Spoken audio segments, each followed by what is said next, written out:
ҷумҳурии қирғизистон даври дуюми мулоқоту музокироти гурӯҳҳои кории тоҷикистону қирғизистон баргузор гардид. Дар мулоқот вазъи ба амал омадаи рӯзи 27 январ дар хатти марз муҳокима карда шуд. гузориши хабарнигорони мо. 29 январи соли 2022 дар гузаргоҳи сарҳадии вилояти Бодканди ҷумҳурии Қирғизистон даври дуюми мулоқоту музокироти гурӯҳҳои кории тоҷикистону қирғизистон баргузор гардид. гурӯҳҳои кориро раиси кумитаи давлатии амнияти миллии ҷумҳурии тоҷикистон генерал-полковник Ятимов Саймомин Сатторович ва раиси кумитаи давлатии амнияти миллии ҷумҳурии Қирғизистон Қамчибек Тошиев роҳбарӣ намуданд. дар мулоқот вазъи ба амаломадаи рӯзи 27 январи соли равон дар хатти марз муҳокима карда шуд. раиси кумитаи давлатии амнияти миллии ҷумҳурии тоҷикистон генерал-полковник Ятимов Саймомин Сатторович ва раиси кумитаи давлатии амнияти миллии ҷумҳурии Қирғизистон Қамчибек Тошиев мулоқоти як ба як намуда суҳбат пушти дарҳои баста сурат гирифт. баъди мулоқоту музокирот ҷонибҳо андешаҳояшонро ба намояндагони васоити ахбори умма баён доштанд. Дорогие друзья, как вы знаете, тавре шумо медонед чанд рӯз пеш дар сарҳади тоҷикистону қирғизистон ҳодисаи фоҷиабор ба вуқӯъ пайваст, ки дар пай талафоти ҷонӣ дошт ва якчанд нафар низ ҷароҳат бардоштанд. ин аз он шаҳодат медиҳад, ки мушкилоти сарҳадӣ байни ду давлат то ҳол роҳи ҳалли худро пайдо накардааст. ин муноқишаҳо пайваста бо ягон сабаб рух медиҳанд. мо бояд ба омилҳои ба ин муноқишаҳо мусоидаткунандаро бартараф намоем. бояд таваҷҷӯҳ ба асли мушкилот равона карда шавад, на омилҳои он, ва дар ин самт лозим аст қарорҳои ниҳоӣ бароварда шаванд. вақте мо дар хусуси асли мушкилот ҳарф мезанем, бояд дар доираи меъёрҳои қонун ва санадҳои ҳуқуқӣ амал намоем ва онҳо бояд дар асоси тавофуқоти тарафҳо ва муштарак ҳал карда шаванд. мо дар доираи вазъият протоколҳо ва санадҳои асосноки ҳуқуқии солҳои 1924-1927, комиссияи баробарҳуқуқ дар соли 1989, инчунин санадҳои зимни ҷаласаҳои комиссияҳои муштарак имзошуда, ки ифодагари иродаи ҳукумат ва мардумони мо мебошанд, амал намуда иҷрои ҳатмии онҳоро таъмин менамоем. сарфи назар намудани санадҳои мазкур метавонад боз сабабгори чунин мушкилот гардад.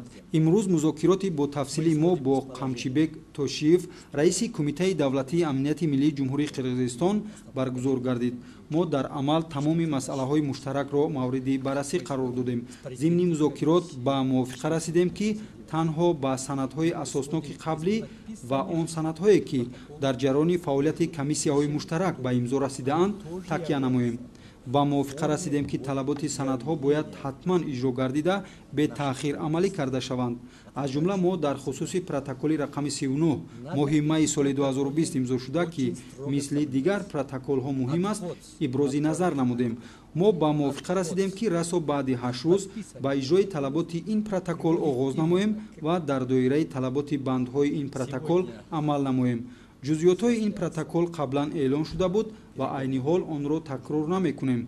дар ҳамин замина баъди 8 рӯз фаъолияти комиссия оғоз гардида, фаъолият дар самти корҳои топографӣ ва санадҳои ҳуқуқӣ вусъат дода мешаванд. ҳалли мушкилоти сарҳадӣ ба монанди делимитатсия ва демаркатсияи марз идома меёбад. мо дар наздиктарин фурсат вомехӯрем ва масъалаҳои дуҷонибаро дар доираи ин комиссия баррасӣ менамоем. ҳангоми музокирот ба хулосае омадем, ки мо метавонем тамоми ин мушкилотро бо назардошти манфиатҳои ду халқ ва ду давлат, бо назардошти санадҳои ҳуқуқӣ ва дар доираи ҳамкориҳои дуҷониба ҳаллу фасл намоем.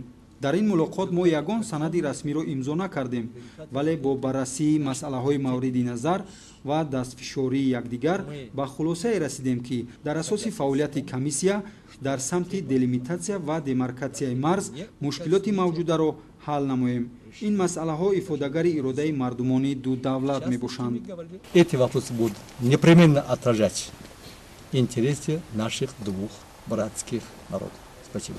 Уважаемые друзья, Уважаемый Саймон Сатарович сказал очень правильно. Саймумин Саторович дуруст қайд карданд. Ман низ ба гуфтаҳои ӯ ҳамроҳ мешавам.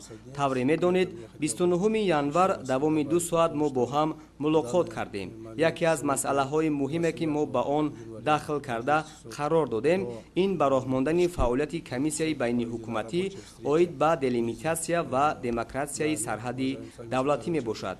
таъкид менамоям ки кори ин комиссия 2 моҳ қабл қатъ карда шуда буд. мо қарор додем ки кори ин комиссия мунтазам идома дода шавад ва дар доираи санадҳои ҳуқуқӣ фаъолият намояд. ҳарчанд мо ягон санад имзо нанамудаем, лекин суханҳо ва дастфишориҳои мо дар амал татбиқ карда мешавад. Наши слова, наше рукопожатие будет исполняться. ёдовар мешавам ки дар мулоқоти мазкур раисони вилоятҳои суғду Ботканд, раҳбарони мақомотҳои ҳифзи ҳуқуқи ду кишвар ва дигар шахсони расмӣ ҳузур доштанд.